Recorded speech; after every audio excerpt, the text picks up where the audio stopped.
This is the dark side.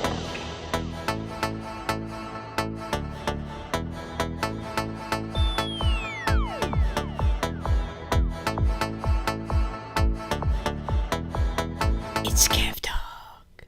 And we are here. KEVTALK episode 2. What is up, everybody? Thanks for listening to the first one. It is a podcast where I just talk some things. 5 things, for that fact. So let's just get started. This week we are going to start off with kind of a somber note. I just got home from work and I come to the sad news that Burt Reynolds has passed away, I believe at age 82.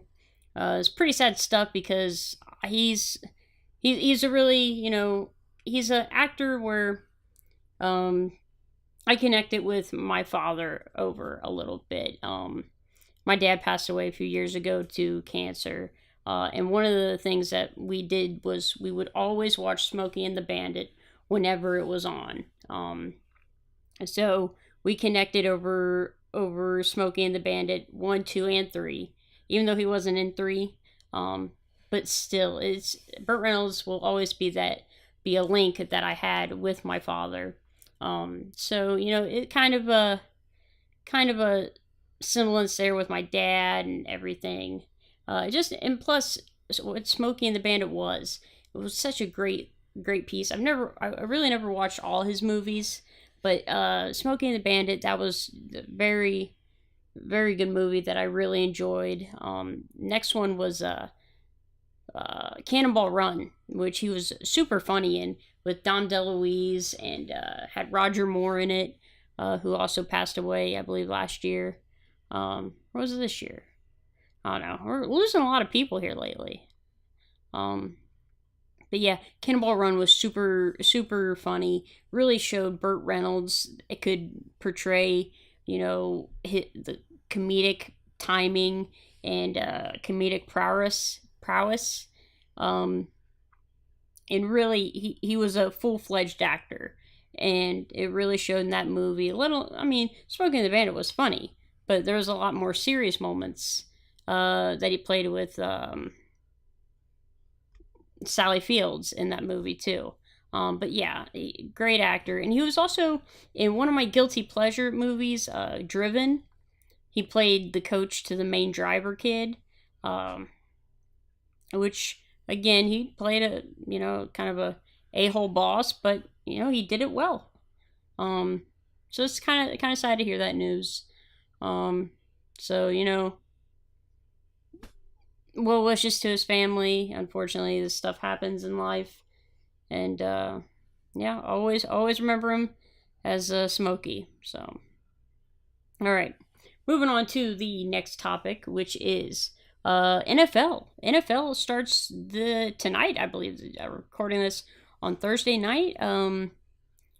So I haven't really been deep into football like I used to be here in the past few years, but definitely kind of a little amped up here lately for football.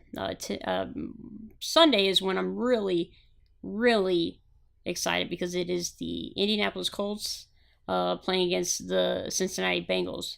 I live in Indiana, but I grew up in Cincinnati, and I'm a Cincinnati Bengal fan for life. Even when they suck, which is all the time.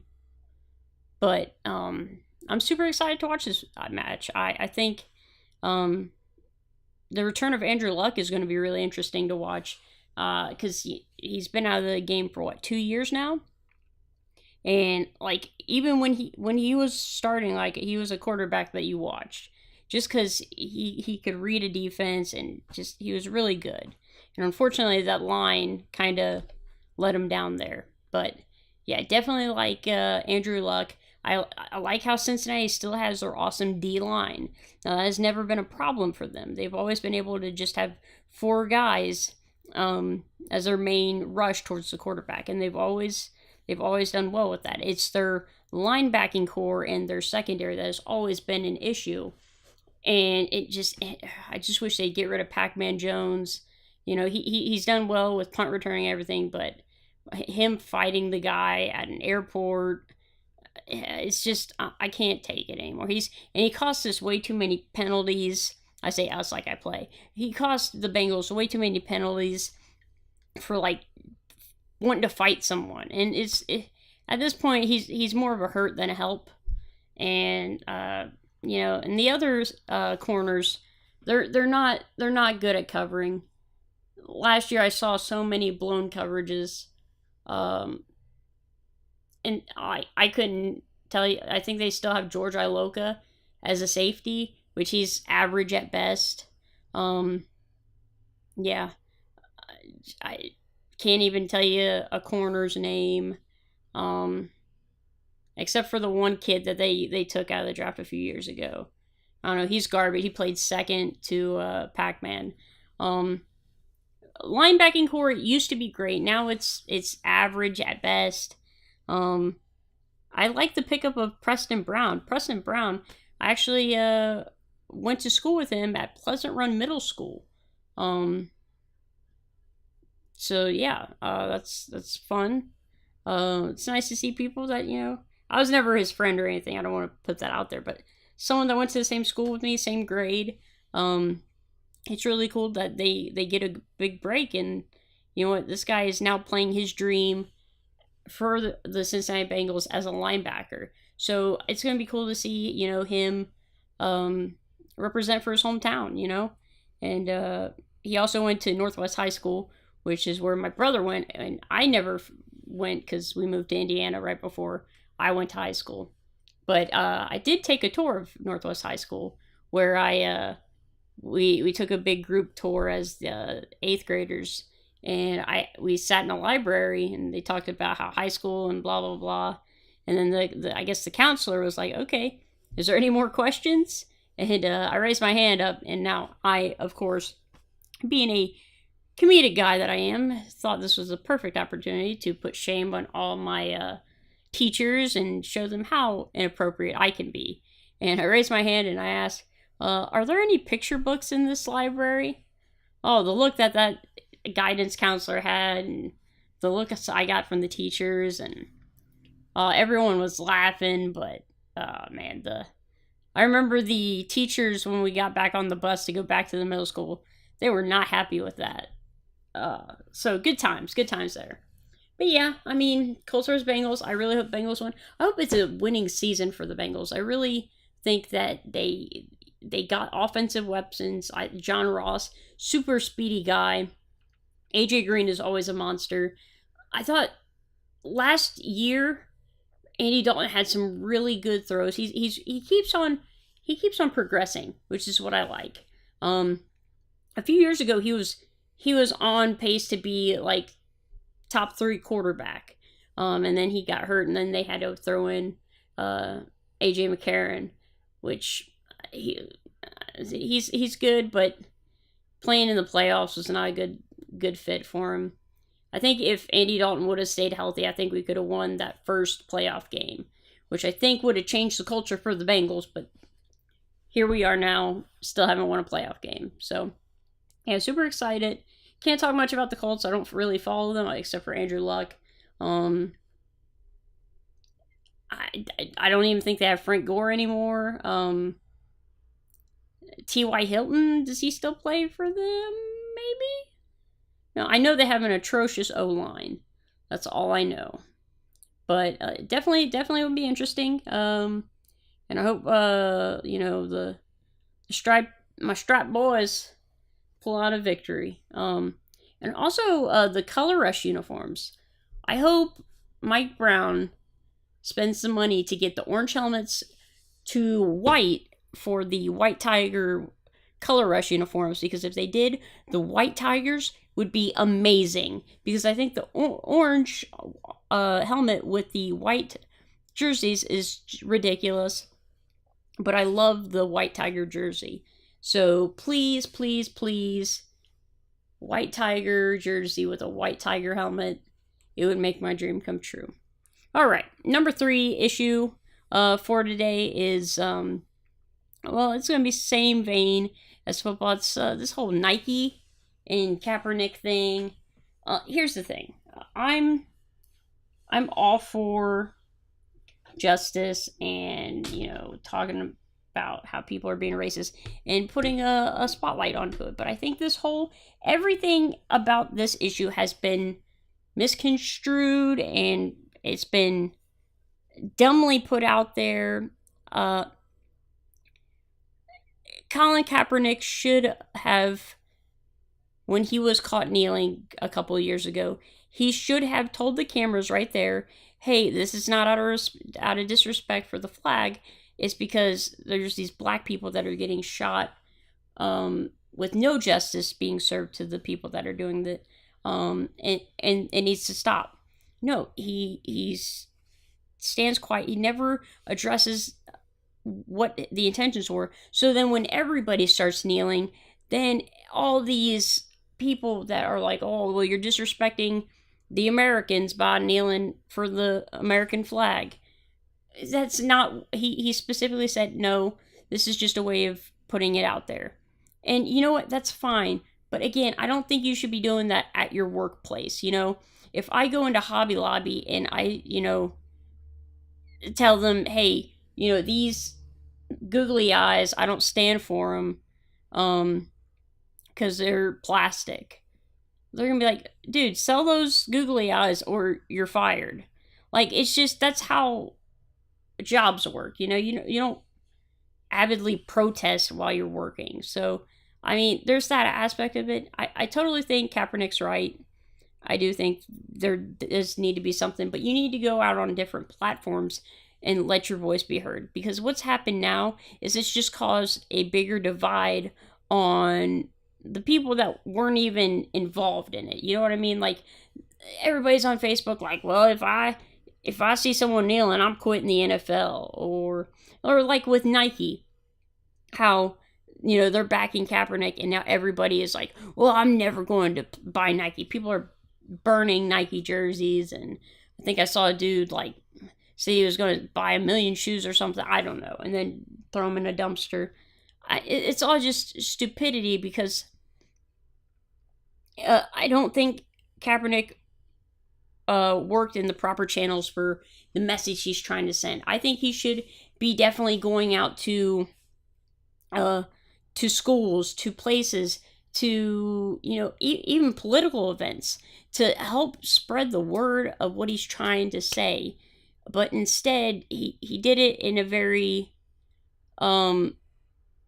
in a weird way, where his message basically wasn't heard. It was misconstrued. Nobody knew what he was trying to say, because he wouldn't tell him straightforward. And to say that he didn't get a starting job because of it, I will say there might be some of that. But as far as the quarterbacks that are out there, I don't think he's better than any of the starting quarterbacks right now. And if he is, there's quarterbacks that are out of the game that I would rather have him. I'd rather see than Kaepernick. Kaepernick in his last year before he got benched was terrible.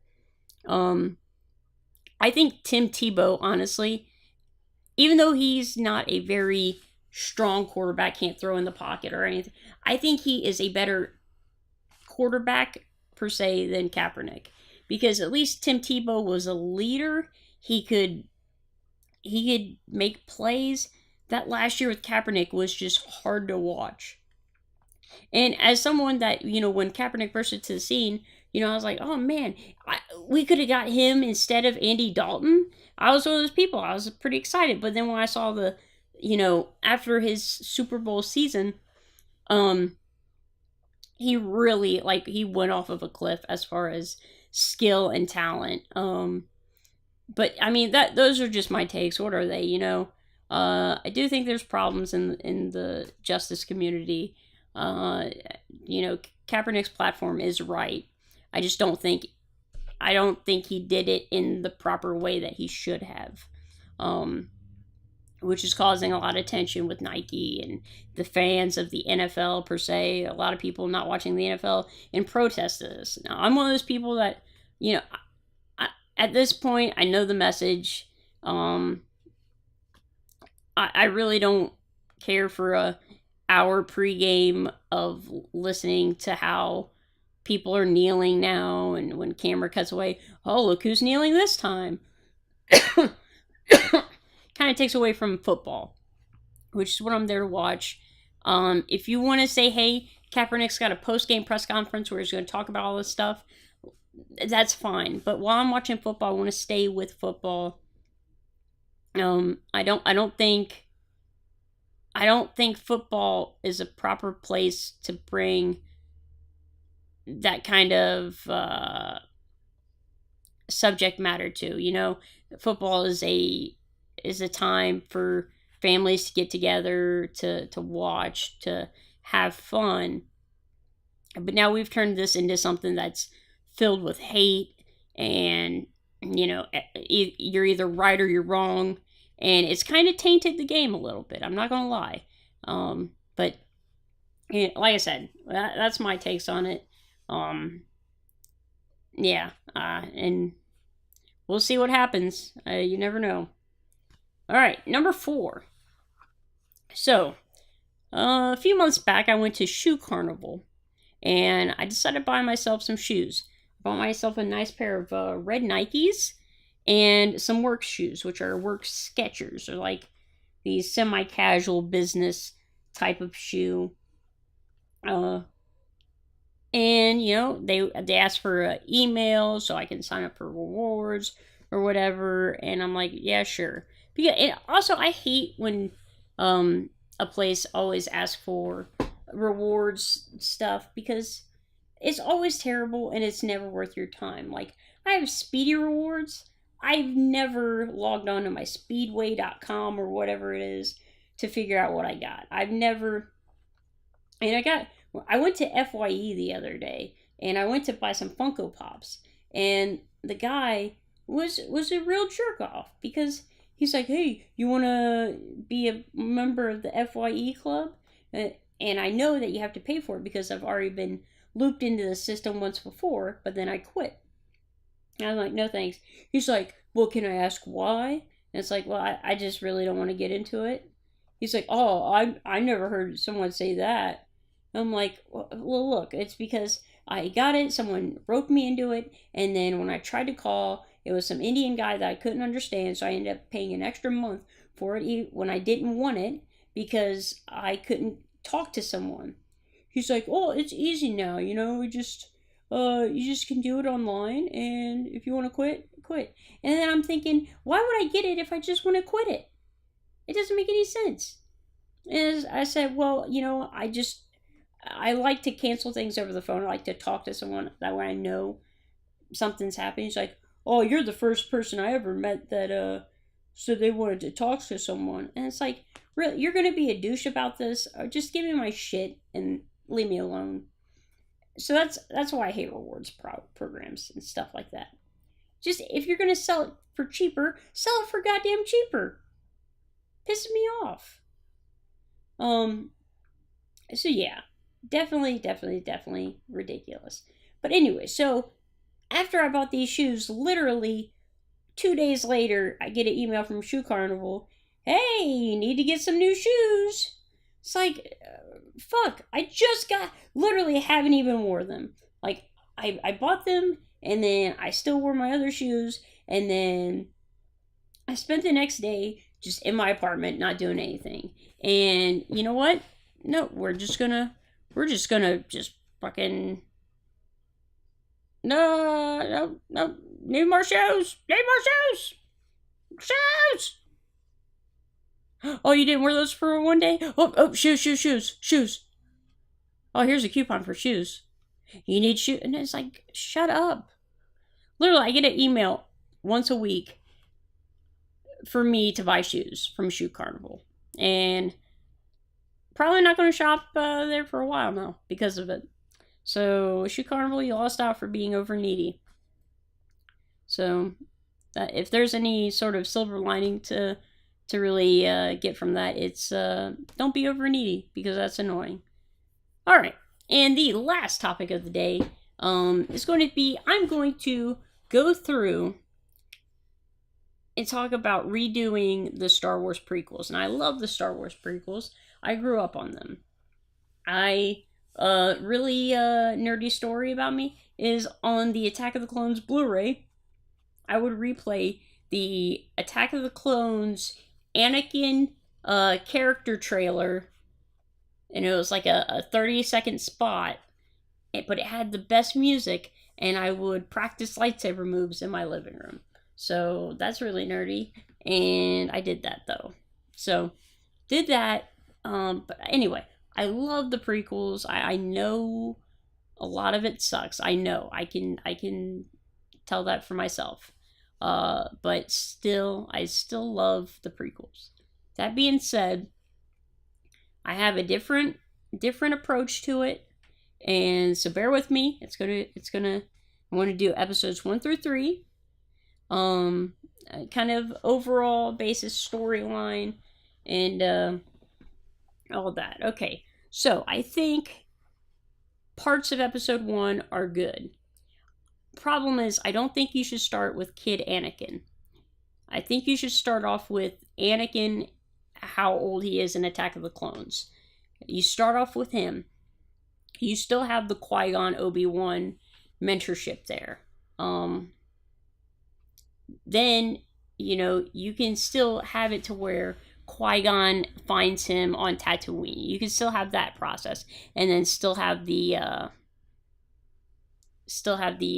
pod race scene, because the pod race scene is awesome. So you could still have that, and still have that Anakin is tuned in with the Force without yet knowing that he's super Force guy, So you have that, and then you can still have Darth Maul, still encounter Darth Maul in this. So, you have Darth Maul and you have Qui-Gon, and they fight. But on this Tatooine, when Qui-Gon is fighting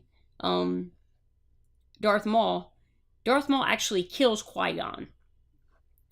From there, Obi-Wan and Anakin escape on the ship, and they go to Coruscant. And there, the Jedi Council is like, oh crap, the Sith are back.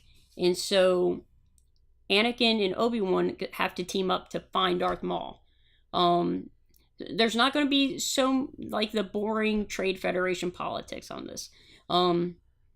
You will cut to the scene where it shows, or a few scenes to where it shows Senator Palpatine becoming Chancellor, because we need to prepare him to become powerful and to become the Emperor. But no, you have the journey where Anakin and Obi-Wan, they go find Darth Maul, because they have to figure out who the Sith are.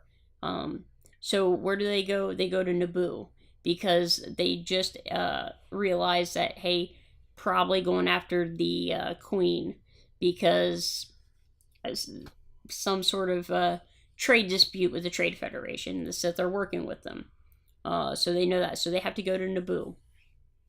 And you can have, instead of a big Gungan battle, I think this is where you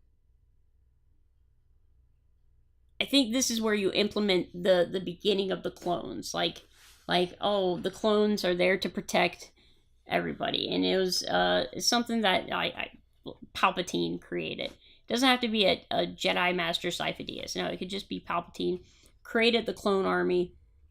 They're there fighting the battle droids. Basically, the Clone Wars, but at the end of episode 1. Well, like the end of Attack of the Clones at the end of episode 1. So you have that, and then the big lightsaber battle is Anakin and Obi-Wan going against Darth Maul. They fight, and then all of a sudden, boom, they kill Darth Maul. And they do it as a team. So they kill Darth Maul. It would be great to see Darth Maul all the way, but I'm kind of intrigued with the storyline they have now on how he got cut in half and how he was at the tail end of Solo. So, in fairness to that, we'll see what happens. So for now, we'll still kill Darth Maul. And then it ends with, okay, hey, Obi-Wan is going to train Anakin. Alright, so episode 2 is called The Clone Wars. It's set, let's say, 5 years later, and well, maybe not 5, maybe it's a couple years, and it's just it's literally the Clone Wars TV show live action. We go from planet to planet to see all the different battles that are happening. You go to Camino to see the clone facility. Obi-Wan and Anakin are together, because you want them together, because at the end, when they face off against each other, you want that moment to be heartbreaking. So they're together, they're battling it out, and then they encounter General Grievous. General Grievous, they fight, and they win. Now, after they win, they go to Coruscant, and Palpatine, who's now Chancellor, talks to Anakin, and we can still have the Padme and Anakin thing, but maybe not have them so age gapped, or maybe have Padme as someone else completely different than Queen Amidala. It just he has some sort of love interest, and you really focus in on that, and then we still have the thing where he has visions of her dying, and you can tell the backstory of how he watched his mom died or whatever, but the visions of Padme dying and how Palpatine can help prevent that's fine. But at that point, he turns Anakin, and Obi-Wan is sent by the Jedi Council to a different planet for the Clone Wars. And now, when this happens and Anakin is turned, now Anakin is sent by Palpatine to all the places to kill the Jedi, and he does the first few in a very backstabbing way. He kills, goes to the Jedi temple, because it's the Clone Wars, hardly any Jedi are there. He goes there and he kills all the people there, and it actually shows it. That's the thing. We never got to see Darth Vader kill the Jedi, which is something in Darth Vader lore that is so awesome. But we never got to see that. So you watch him kill the Jedi there. Then he goes to different planets, kills the Jedi. Boom. Meets Obi-Wan. Obi-Wan and Anakin, they have a big fight on Mustafar. Turns into Mechanic Darth Vader. Episode 3 is now Darth Vader hunting down the rest of the Jedi Order. And then it also cuts to Obi-Wan trying to figure out his place, what he needs to do, how he needs to hide Luke and Leia from the Empire until they're ready, because they are powerful offspring of Anakin and his so-called girlfriend. Again, it doesn't have to be Padme. It could be something more age-related. But, and yeah, it just shows all that that Obi-Wan has to deal with mentally. Failing the galaxy. What is the Jedi Order? What do I learn from here? And then watch him learn how to become a Force Ghost. Because in Star Wars canon, Qui-Gon actually teaches Obi-Wan. So, we could see the interactions of that. Check with Yoda on Dagobah. In the movie in the book From a Certain Point of View, which is different points of view from everybody in A New Hope. It tells how, Yoda went to Dagobah and really just, trying to concentrate. Thought Leia was the one that was supposed to bring balance to the Force, not Luke, which is really interesting. And the blanket that he has on Dagobah turns out to be like the Jedi jacket or whatever it's called of Qui-Gon, which is pretty interesting.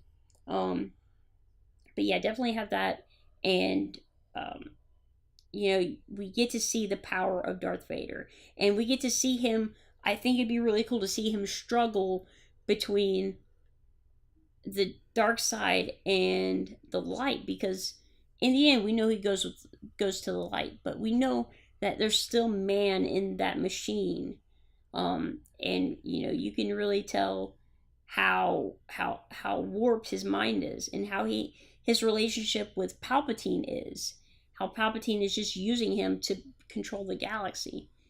So I think along that lines, that kind of a story would have been a way better story to tell than what we got. So, I mean, that's all I got for today. I definitely think that was good. That I think I should be a director. Anyway, so thanks for listening to Kev Talk episode 2. We had some fun here with some stuff. So thanks for listening. As always, like and subscribe to my stuff. Pay me money if you want to. That'd be great. If you want to, you can take me out to lunch. If you're a pretty girl with a deeper, heart, because looks aren't everything, and you secretly love me, tell me that you do, and we'll go out sometime. But until then, if you're ugly and don't have a soul, forget you. And as always, bye. This is the dark side.